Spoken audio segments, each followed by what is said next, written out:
Hi friends, welcome to Radha Manohari vlogs. ఈరోజు మీకు హైదరాబాదులో ఉన్న ఒక గొప్ప పుణ్యక్షేత్రాన్ని చూపించబోతున్నాను.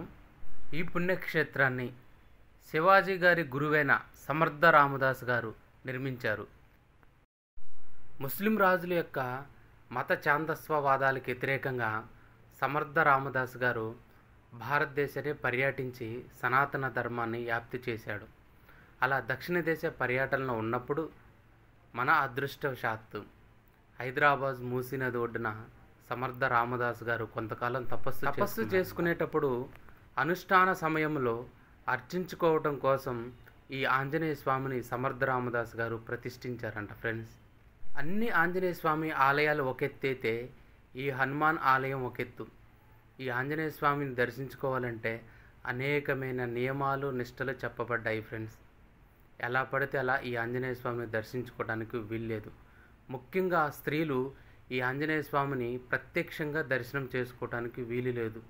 ఈ ఆంజనేయ స్వామి ఆలయంలో ప్రతి మంగళవారం వందలాది మంది భక్తులు వచ్చి స్వామివారిని దర్శించుకుంటూ ఉంటారు. స్త్రీలు ఆంజనేయ స్వామిని ఇక్కడ కనిపిస్తున్న కిటికీ గుండానే చూడాలి, అంతేగాని ప్రత్యక్షంగా ఆంజనేయ స్వామి దర్శనం స్త్రీలకి లేదు. ఫ్రెండ్స్, ఈ ఆలయంలో భారతదేశంలో చాలా అరుదుగా కనిపించే హనుమాన్ విగ్రహాల్లో ఈ విగ్రహం కూడా ఒకటి. సాధారణంగా ఆంజనేయ స్వామి వీరాంజనేయుడుగా, భక్తాంజనేయుడుగా, ప్రసన్నాంజనేయుడుగా దర్శనమిస్తూ ఉంటాడు. ఈ ఆలయంలో ఆంజనేయ స్వామి దాస ఆంజనేయ స్వామిగా భక్తులకు దర్శనాన్ని వసంగుతూ ఉంటాడు. ఫ్రెండ్స్, ఈ ఆంజనేయ స్వామి విగ్రహానికి కోరమీసాలు ఉంటాయి. ఈ ఆంజనేయ స్వామికి ఉన్న ప్రత్యేకత ఏంటంటే హనుమాన్ రెండు చేతులు నమస్కరిస్తున్న భంగిమలో ఉంటాడు. ఆంజనేయ స్వామి మీసాలు కలిగి ఉంటాడు. ఈ ఆలయానికి ఉన్న ప్రత్యేకత ఇదే. ఈ ఆంజనేయ స్వామిని పురుషులు దర్శించాలన్నా కూడా సాంప్రదాయమైన దుస్తులే వేసుకుని రావాలి. లేని పక్షంలో ఒంటి మీద షర్టు బనియన్ తీసేసి ఇలా పై వస్త్రం తీసేసి ఇప్పుడు మీరు చూస్తున్నారు కదా, ఇలా మాత్రమే దర్శించుకోవాలి. ఈ ఆంజనేయ స్వామి భూగర్భంలో కొలువై ఉంటాడు. ఫ్రెండ్స్, ఈ ఆంజనేయ స్వామి చుట్టూ కూడా 5 అఖండ దీపాలు వెలుగుతూ కనిపిస్తాయి మనకి. కుడివైపు 2 అఖండ దీపాలు, ఎడమవైపు 2 అఖండ దీపాలు మరియు పైభాగాన ఒక అఖండ దీపం దగ్గర 450 సంవత్సరాల నుంచి నిరంతరం వెలుగుతూనే ఉన్నాయి.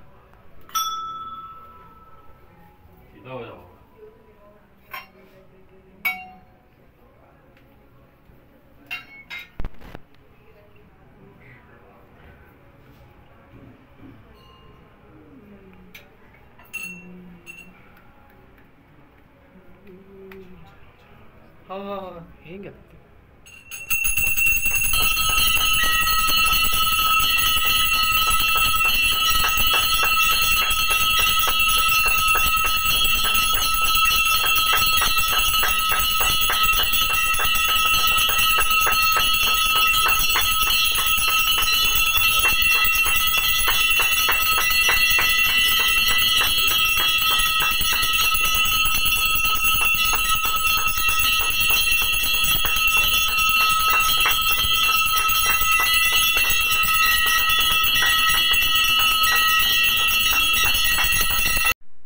ఈ దాసాంజనేయ స్వామి పాదాల చెంత నిరంతరం పాతాళగంగా ప్రవహిస్తూ ఉంటుంది.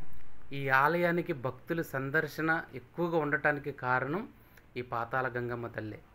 ఆ జలాన్ని ఇంట్లోకి తీసుకెళ్ళి చల్లుకోవటం వల్ల ఇంట్లో ఎటువంటి దుష్టగ్రహ పీడలున్నా, ఇలాంటి భూత ప్రేత పిశాచాలున్నా సరే వాటి నుంచి విముక్తి లభిస్తుంది. ఇక్కడికి వచ్చే భక్తులు ఆ జలాన్ని తీర్థంగా స్వీకరించడం వల్ల వాళ్ళ ఒంట్లో ఉన్న సకల రోగాలు హరణం అవుతుందని చెప్తున్నారు. ఫ్రెండ్స్, సాధారణంగా ప్రతి హనుమాన్ ఆలయంలో హనుమాన్కి సింధూరాన్ని లేపనంగా పూస్తారు.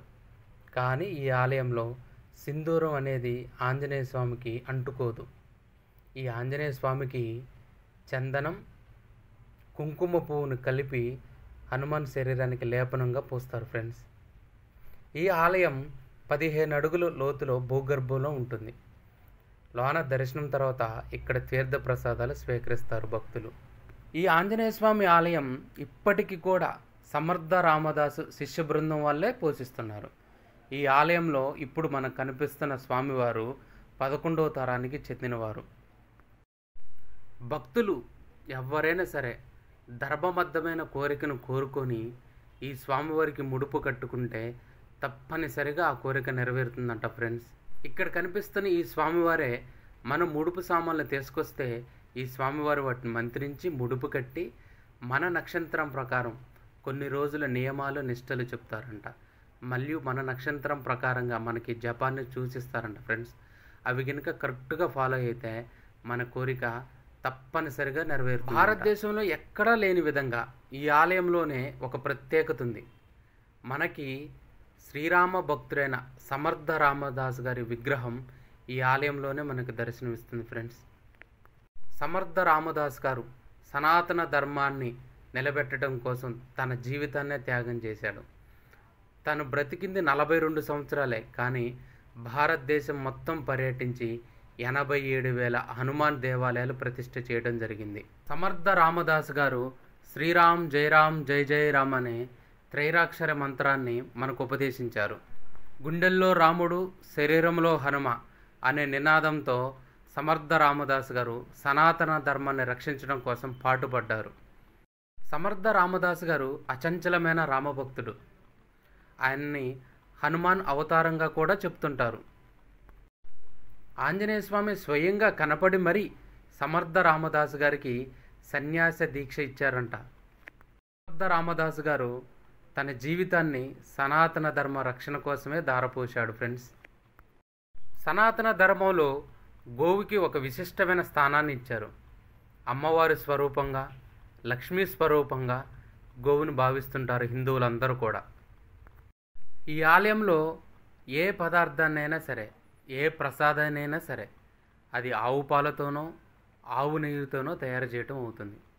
ఇంకొక విశేషం ఏంటంటే ఈ ఆలయంలో వెలిగే ప్రతి దీపం కూడా ఆవు నెయ్యితోనే వెలిగించడం జరుగుతుంది. ఈ ఆలయ నిర్వహణ కోసం ప్రతిరోజు 5 కేజీల నెయ్యి వాడతారు ఆవు నెయ్యి. గోశాలకు పక్కనే ఈ ఆలయానికే ఒక మణిహారం రేణుకామాత కొలువై ఉంటుంది ఫ్రెండ్స్. ఈ అమ్మవారి ఉగ్ర రూపంలో భక్తులకు దర్శనమిస్తూ ఉంటుంది. అమ్మలగన్నమ్మ జగదాంబ రేణుకామాత ఈ ఆలయంలో చాలా ఉగ్ర రూపంలో కనిపిస్తూ ఉంటుంది. ఈ అమ్మవారి దర్శనం సకల పాపహరణం. మామూలుగా చెప్పాలంటే ప్రతి హిందూ దేవాలయంలో నవగ్రహ మూర్తులు కనిపిస్తూ ఉంటాయి. కానీ ఒక్క ఈ ఆంజనేయ స్వామి ఆలయంలో మాత్రం శనిదేవుడు ఒక్కడే ప్రతిష్ఠించడం జరిగింది. ఈ శనిదేవుడు ఎంత పవర్ఫుల్ అంటే మనకున్న అర్ధాష్టమ శని, ఏలినాటి శని, ఎలాంటి శని బాధలున్నా సరే ఈ స్వామివారిని దర్శించుకొని స్వామివారికి తైలాభిషేకం చేస్తే ఆ కష్టం నుంచి, ఆ బాధ నుంచి శని మహాదేవుడు మనల్ని బయటేస్తాడట ఫ్రెండ్స్. ప్రతి శనివారం మరియు ప్రతి త్రయోదశికి ఈ స్వామివారికి విశేషమైన పూజలు జరుగుతూ ఉంటాయి ఈ ఆలయంలో. ఈ ఆలయంలో ఉన్న మరో ప్రత్యేకత మీకు ఇప్పుడు కనిపిస్తున్న ఈ శివలింగమే ఫ్రెండ్స్.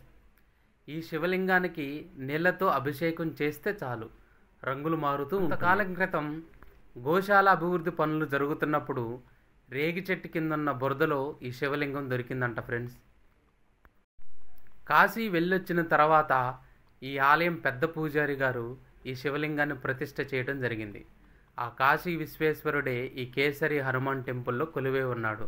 ఓకే ఫ్రెండ్స్, ఈ వీడియో మీకు నచ్చింది కదా. నెక్స్ట్ ఇంకొక మంచి వీడియోతో మీ ముందుకు వస్తాను friends. Please encourage me friends. Like and share, subscribe my channel friends.